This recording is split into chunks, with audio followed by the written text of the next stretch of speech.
안녕하세요, 시청자분. 예, 안녕하세요. 예, 아유, 벌써 3개월이나 되셔서 또 고민이 상당히 많으시겠어요. 네네. 아니, 그러면 지금은 아픈 곳이 무릎밖에 없으신 겁니까? 아니요, 무릎은 통증이 이제 물이 찬 뒤로는 예, 그 주사를 한 몇 대 맞았거든요. 예, 예, 예. 무릎에. 근데 스테로이드제 같아요. 네.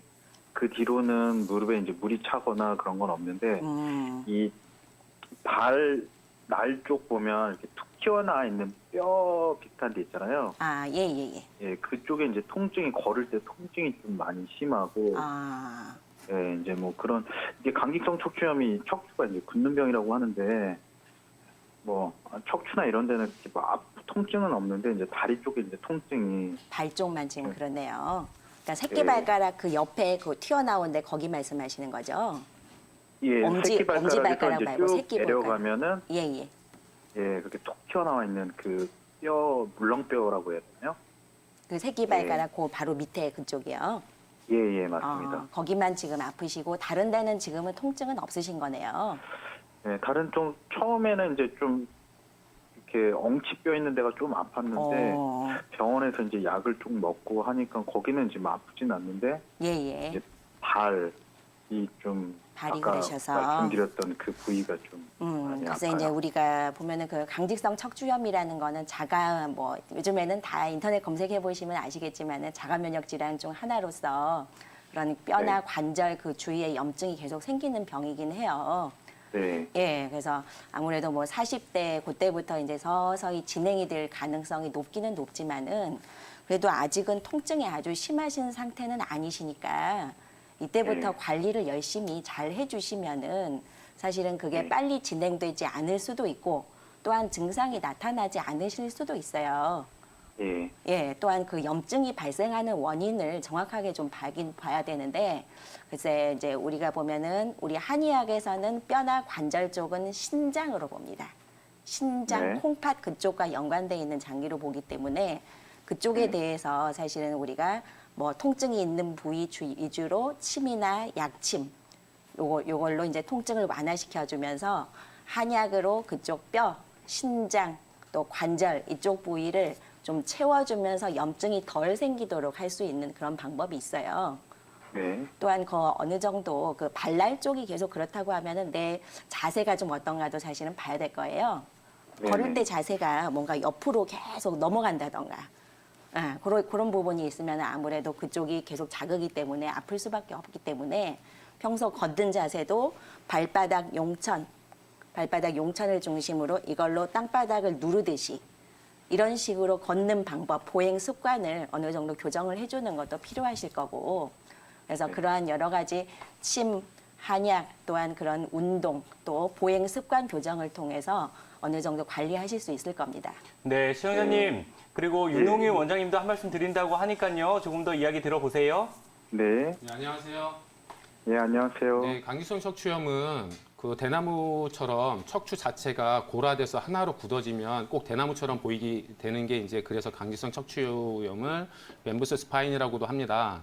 근데 네. 이 병의 특징이 고관절 엉치 부분부터 열이 생기면서 통증이 아주 심하게 발생을 하면서 염증 후에는 굳어집니다.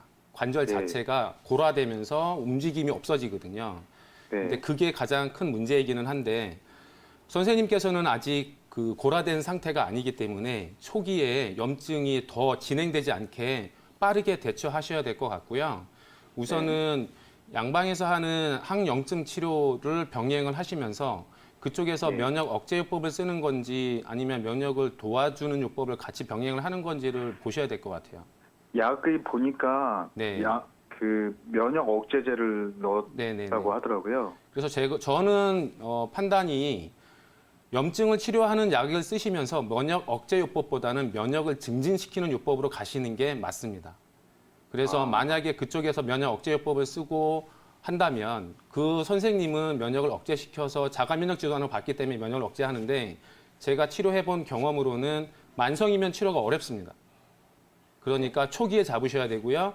염증 치료를 강력하게 하셔야 됩니다. 초기에. 그래서 염증을 없애주시면 돼 면역 억제보다는 면역을 증강시켜주는 쪽으로 가시는 게 맞습니다. 그리고 스트레칭 운동 가벼운 유산소 운동 반복적으로 하셔야 됩니다. 네. 한 가지 여쭤봐도 될까요? 네. 이 병원에서는 네. 그 홍삼이나 이런 걸 먹지 말라고 그러니까 하는데 제가 지금 말씀드린 게 의사 선생님이 홍삼이나 한약이나 정관장에서 나오는 뭐 이거 정관장의 표현하면 안 되는데 죄송합니다. 이런 거를 먹지 말라고 하는데 저는 반대로 생각을 말씀을 드린 거예요. 근데 이건 시청자 선생님께서 결정을 해야 될 부분이기도 하지만 네. 어쨌든 통합의학으로 본다면 스탠다드한 서양의학 치료를 하시면서 면역력을 높여주는 보완의학으로서 한방이든 어떤 대체의학을 같이 하시는 게 맞습니다. 관절염 하면 많은 분들이 나도 이런 병이 아닐까 이렇게 걱정을 하실 것 같습니다. 네, 대표적인 증상으로 아침에 우리가 자고 일어났는데 양손이 뻣뻣하게 굳으면서 관절 주변 부위가 뻣뻣해지고 이게 1시간 이상 지속이 될 경우에 류마티스 관절염이면 어쩌나 이런 걱정을 좀 해보실 수 있을 것 같은데요. 이 류마티스 관절염이란 여러 가지 관절을 침범하는 원인을 대부분 알 수 없는 다발성 염증성 질환이라고 보시면 되는데요. 그 원인은 아직 정확하게 사실 밝혀지진 않았습니다. 근데 대체적으로 생각하는 거는 자가 면역 이상으로 인해서 생기는 질환이 아닌가라는 의견이 많고요. 자가 면역 질환이란 이제 우리 인체가 자기 몸을 방어하기 위해서 이루어져 있는 면역 체계가 잘못된 어떤 요인으로 인해서 외부의 자극이 들어오지 않아도 내 몸의 신체를 공격을 하게 되어서 과도한 면역 체계를 이루어져서 이런 자가 면역 이상 질환이 생기게 됩니다. 그리고 그 외에 다른 원인으로는 우리가 이제 폐경 이후에 이 류마티스 관절염이 더 많이 생기는 걸로 봐서는 호르몬이 또 영향을 끼치고 있지 않나 이렇게 생각을 하고 있습니다. 그리고 우리가 이런 류마티스 관절염 증상이 스트레스를 받거나 화가 나거나 이런 감정적인 원인에 의해서도 증상이 생긴다고 보고요. 그리고 또 하나 우리 가족력, 부모님이 류마티스 관절염을 앓으셨던 분들은 자녀분들도 그런 경우가 있다고 볼 수 있습니다. 네, 다양한 원인들로 인해서 발생하는 류마티스 관절염, 그렇다면 증상을 조금 더 자세하게 알아봐야 될 것 같은데요. 흔히 어르신들에게서 류마티스뿐만이 아니라 퇴행성 관절염도 많이 나타나잖아요. 그쵸. 정윤석 원장님, 혹시나 이 두 증상의 차이점 어떤 것들이 있을까요? 예, 보통은 이제 관절이 붓거나 아프면 혹시 이게 류마티스 관절염이 아닐까 하고 걱정 먼저 하시게 되는 우리 환자분들도 많은데요. 제가 어떻게 하면 이 둘을 구분할 수 있을지 대략적인 것을 알려드릴 거예요. 우선 퇴행성 관절염은 많이 썩서 생긴 관절염이기 때문에 사용을 많이 하게 되면 더 통증이 악화되고 조금 쉬게 되면 통증이 완화되는 경향이 있습니다. 그에 비해서 류마티스 관절염은 사용에 의한 통증이 아니기 때문에 더 사용한다고 해서 더 악화되거나 쉰다고 해서 나아지는 것이 없습니다. 그리고 조조강직이요. 이 아침에 아까 우리 이 원장님 말씀하신 것처럼 아침에 일어났을 때 이제 관절 부위가 뻣뻣하게 굳어서 움직임이 둔화되는, 굳어지는 그런 증상이 있는데요. 퇴행성 관절염은 일반적으로 30분 이내로 짧게 해소되는데 류마티스 관절염에 의한 조조강직은 1시간 이상 지속되는 그런 특징을 보이고 있고요. 그리고 퇴행성 관절염은 보통은 3마디 이상 잘 생기지 않는 데 비해서 3군데 이상의 다발적인 관절염 양상을 보이게 되고 또 퇴행성 관절염의 경우에는 편측으로 많이 오게 됩니다. 많이 사용하는 쪽, 힘을 많이 받는 쪽으로 오는 데 비해서 류마티스 관절염은 양쪽이 대칭적으로 오게 되는 그런 양상을 보이게 되고요. 네. 그리고 관절의 변형에 있어서 류마티스 관절염은 퇴행성 관절염보다 조금 더 불규칙적인 그런 변형을 보이게 됩니다. 네, 두 증상에 비교되는 점들도 잘 기억하시면 좋을 것 같은데요. 또 류마티스 관절염을 진단하는 기준들이 또 이 밖에도 다양한 것들이 있잖아요. 네. 어떤 것들이 있을까요? 예, 일단은 이러한 진단 기준은 우리 시청자분들도 또 이제 전화 주신 우리 어머님도 내 증상이 류마티스 관절염인지 아닌지를 자가 진단하는데 사용될 수도 있기 때문에 물론 진단은 전문가에게 맡겨야 되지만 이런 증상이 있을 때는 반드시 전문가를 찾아가서 상담하는 것이 좋다라는 정도로 알고 계시라고 제가 말씀을 드릴 텐데요. 우선은 아까 말씀드린 것처럼 조조강직이 있고 그다음 3부위 이상에 나타나는 관절염이 있고요. 손가락에 변형이 있거나 손가락에 관절염이 있고 또 대칭성으로 관절염이 나타나고 류마티스 결절이라고 해서 피하에 잡히는 것이 있거나 아니면 혈액검사상 류마티스 인자가 양성으로 나타나거나 X선 검사상 뼈에 침습이 있는 경우에 이 7가지 중에 4가지 이상을 충족시키고 또 1번에서 4번까지의 증상, 여기 증상들이 6개월 이상 지속될 때는 류마티스를 의심해 볼 수 있는데 여기서 하나 주의하실 점이 네. 첫 번째는 혈액 검사상 류마티스 인자가 나왔더라도 꼭 류마티스가 아닐 수도 있습니다. 그러니까 보통 전체 인구의 5% 정도에서 류마티스 인자가 양성으로 나오는데 실제로 류마티스 발병률은 1% 정도가 되기 때문에 양성이 나온 분들 5분 중에 1분 정도는 한 분 정도만 류마티스 관절염이고 나머지 4분은 정상일 수 있고요. 또 한 가지는 이제 소아들이 어린아이들이 엄마 무릎이 아파요라고 말할 때 보통 성장통이다라고 하고 그냥 넘기기가 쉬운데요. 그렇죠. 그런데 성장통은 보통 한쪽으로 오는 경우도 많고 또 주물러주면 많이 편해지는 경우가 많습니다. 네. 거기에 비해서 류마티스 관절염은 양쪽이 대칭적으로 오고 또 주물러줄 때 아이가 매우 아파하기 때문에 보통은 소아들의 류마티스 관절염은 시기를 놓치는 경우가 많아요. 엄마들이 보통 네. 아 그냥 크느라고 그래 라고 이런 식으로 넘어가기 때문에 치료 시기를 놓치는 경우가 많은데 그런 점을 잘 주의하시면 우리 아이의 류마티스 관절염도 조기에 발견해서 정확하게 잘 치료할 수 있겠습니다. 네, 이와 관련된 증상들도 꼼꼼히 체크하시고요. 주의점도 잘 기억하시면 좋을 것 같습니다. 임민정 원장님, 그렇다면 한의학에서는 이 류마티스 관절염 어떻게 보고 있나요? 네, 한의학에서는 이 류마티스 관절염을 비증으로 분류를 하고 있습니다. 이 비증이라는 거는 뭐 저리고 아픈 통증이 생기는 걸 비증이라고 하고 여러 가지 원인에 따라서 뭐 풍비, 뭐 습비, 열비 이렇게 다양하게 이렇게 이름이 붙여져 있는데요. 그 중에서도 류마티스 관절염은 관절 부위에 다발하는 질환으로 관절비라고 부를 수 있습니다.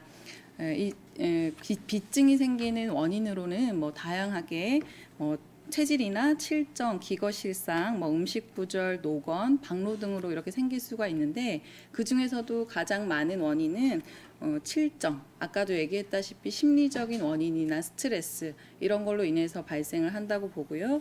그리고 생활 환경 및 섭생이 비증과 가장 관련이 많다고 보고 있습니다.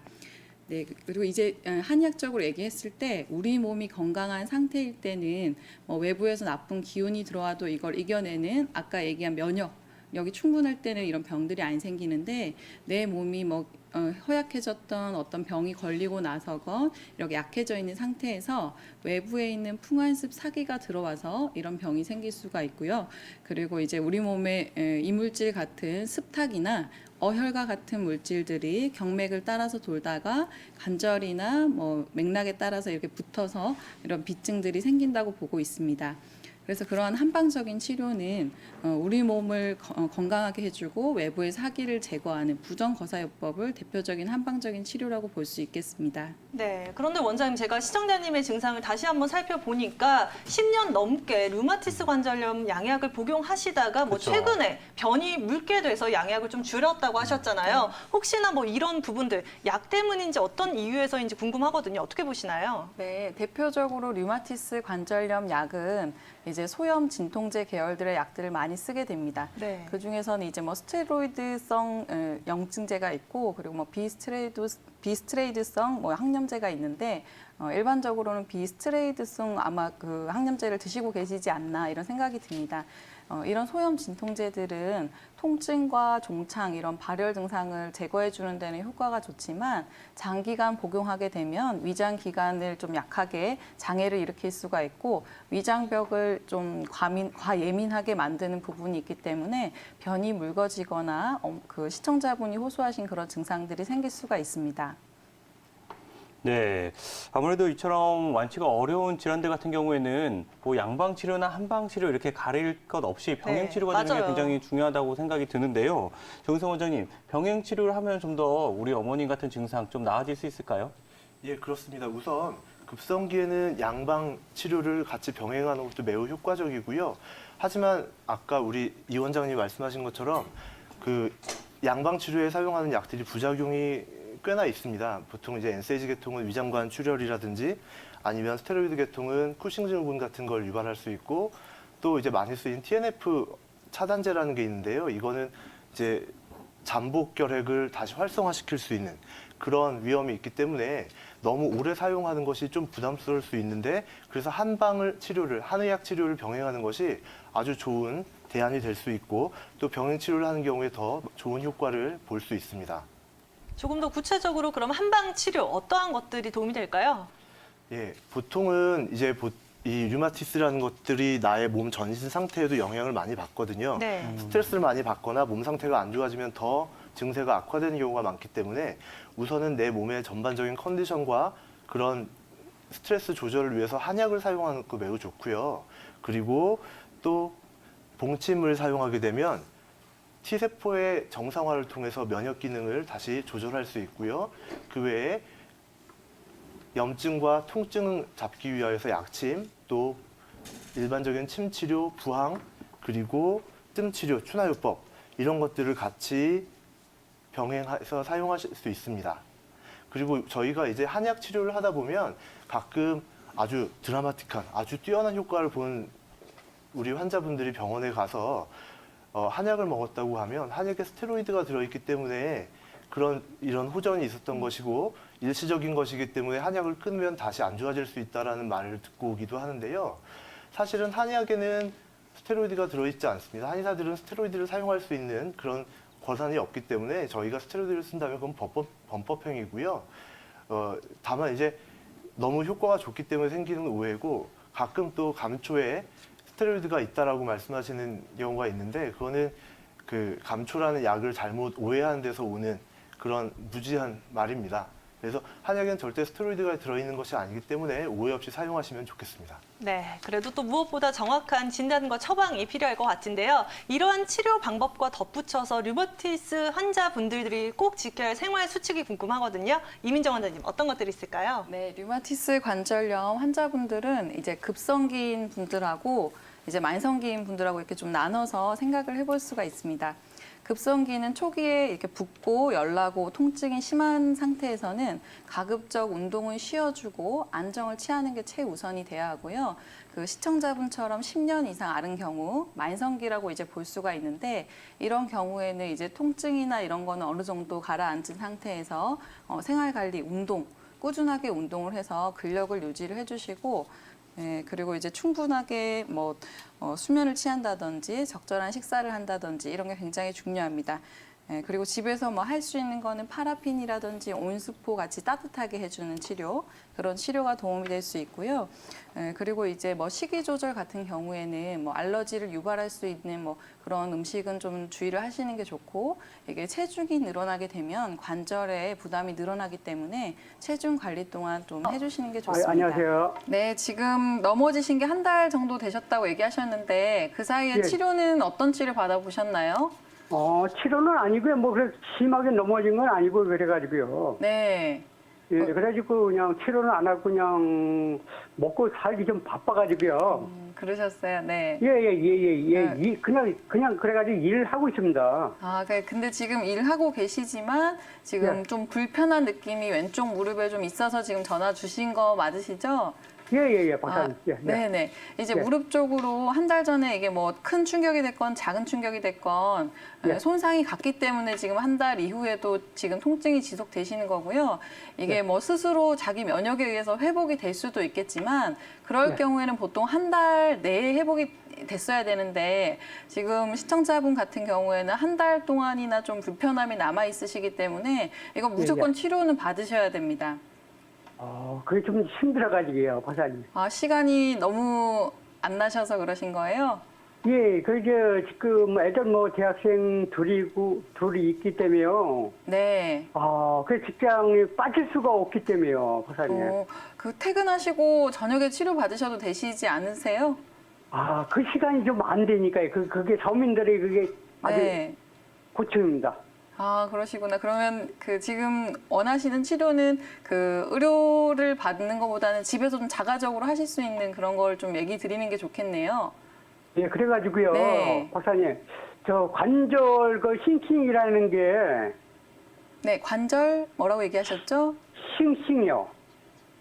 관절 싱싱, 네네. TV에서 선전하더라고요, 약이요. 예. 예. 그걸 좀 먹고 있거든요. 드시고 좀 어떠세요? 나으세요? 아니, 똑같습니다. 아, 네. 그러면 아버님 그걸로는 지금 해결이 안 되는 문제라고 보여서 예. 치료를 제가 아버님한테 권해드리고 싶은 거는 일단 무조건 치료를 의료기관에 가셔서 치료 받으시는 걸 가장 권해드리고 싶고 그게 안 되시고 이제 시간상 여건상 안 돼서 예. 못 하시는 경우 같은 경우에는 집에서 예. 따뜻하게 무릎 주변 부위로 좀 온찜질이나 이렇게 보존적인 치료라도 좀 하셨으면 좋겠네요. 네, 아버님. 예, 네, 예. 또 최근에는 병원이나 이렇게 한의원에 야간 진료도 많이 생겼으니까요. 이런 치료 꼭 받아보시고요. 정윤석 예. 원장님도 이야기 드릴 말씀 있다고 하니까요. 좀 더 이야기 들어보세요. 예, 예. 네, 안녕하세요. 예, 예, 아까 일을 하느라고 이제 치료를 못 받으신다고 했잖아요. 예, 예. 근데 제가 보기에는 넘어지시면서 인대 쪽이나 어쨌든 구조물에 손상이 간 것 같아요. 예, 예. 그런데 그 상태에서 계속해서 일을 하시게 되면 이제 네. 거기서 머무는 게 아니라 2차 손상으로 갈 수 있어요. 연골이 더 빨리 닳아서 남들보다 먼저 퇴행성 관절염이 온다든지 아니면 그 주변 부위에 연부 조직이 손상을 입는다든지 다른 인대나 근육이 더 아파진다든지 그런 일이 벌어질 수 있기 때문에 만약에 예. 쉬실 수 없다면 반드시 진료를 받으셔야 되는데 예. 이런 경우에는 보통은 이제 무슨 우리가 일반적으로 소비자분들이 구할 수 있는 약으로는 잘 안 되는 경우가 많아요. 아, 네, 예. 나중에 물이 완전히 망가지고 나면요, 아버님, 일을 못 하세요. 그래서 미래를 위한 투자라고 생각을 하시고 시간 내서 치료 꼭 받으시기를 권해드리고요. 예, 예. 예. 그리고 사실은 이제 이렇게 넘어지거나 해서 구조물에 손상이 있는 경우에는 쉬어야 낫거든요. 예. 예, 그래서 일을 하실 때는 만약에 오래 걷거나 아니면 예. 오래 서 계셔야 될 때는 반드시 무릎 보호대 착용하시는 게 좋고요. 예, 예. 또 그렇지 않고 일상생활 하실 때는 무릎 보호대를 푸셔서 또 빠른 회복과 근력이 약해지는 걸 좀 예방을 하셔야 되고요. 예. 그런데 예. 박사님이요, 제가요, 네, 조금 아까도 말씀드렸지만, 애들이 이제 대학생이 둘이고요. 네, 예, 그래서 이제 지금 지게차를 하고 있거든요. 네, 네, 그냥 막 왔다 갔다 그냥 막 무척하게 바쁘거든요. 네, 네. 예, 그래, 끝나는 시간은 6시 끝나고, 그런데 보통 병원이 한 6시 전에 되게 가 있는데 그게 안 됩니다, 박사님. 근데 보통 이제 한의원들이나 이런 데는 그 시간까지 하는 데도 많고요, 아버님. 네. 예, 예. 또 이제 잘 찾아보시면 인터넷 검색 같은 걸 해보시면 직장 근처나 댁 근처에 저녁 늦게까지 진료하는 병원들도 있으세요. 예. 예, 그래서 보통 이제 뭐 비용도 대부분은 이제 보험 진료를 하기 때문에 비용도 크게 부담되지 않으실 거고요. 그다음 예, 예. 보통 침 치료나 이런 경우에는 그렇게 시간도 오래 걸리지 않기 때문에 아버님 예. 같은 경우에는 반드시 한의원에 가서 치료 받으시면 나중을 위해서요. 예, 예. 예.